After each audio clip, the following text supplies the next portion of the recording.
to Stephen Koff from the Plain Dealer. I want to follow up on that issue. In a recent appearance before my newspaper's editorial board, Senator, you discussed the importance of your Intelligence Committee work, and you said specifically to Mr. Brown, and I quote, "You haven't been to these intelligence hearings because most of them are closed," unquote. Yet the accusation has been made since then that you've missed about half those hearings. I understand that the chairman and vice chairman of the committee could consider releasing your attendance record if you'd ask. That'd settle the matter. Why don't you ask? Well, you never asked me that before, Steve. You and I have discussed this many times, and you didn't ask me that. So well, I understand. So we'll see.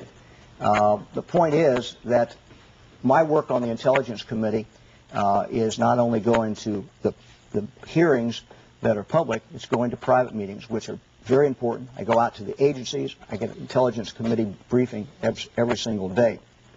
Talk about attendance.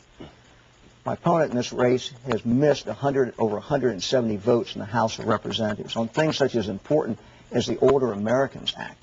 So he has a very poor attendance record. In addition to that, he missed 92% of the hearings of his own committee that was looking at what's going on with Korea. That's a horrible, horrible record. Good. You have 1 minute, sir. Mike, you know better than that. First of all, many of the votes I missed, of those votes you cite on the House floor, was because of an illness in my family, and many of those votes were because of a car accident that when I broke my back some 5 years ago. So you know better than making a personal charge like that.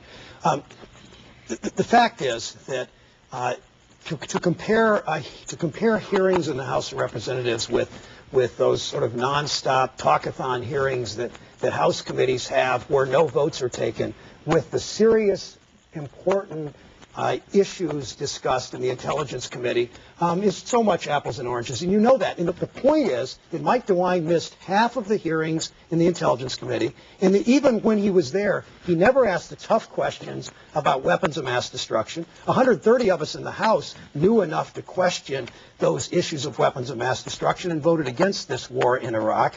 He never demanded of the president the answers. He's never really held people accountable in the intelligence community and in the administration. That's why he's voted 96% of the time. He brags about voting 96% of the time with George Bush and never holding them accountable. We'll move on.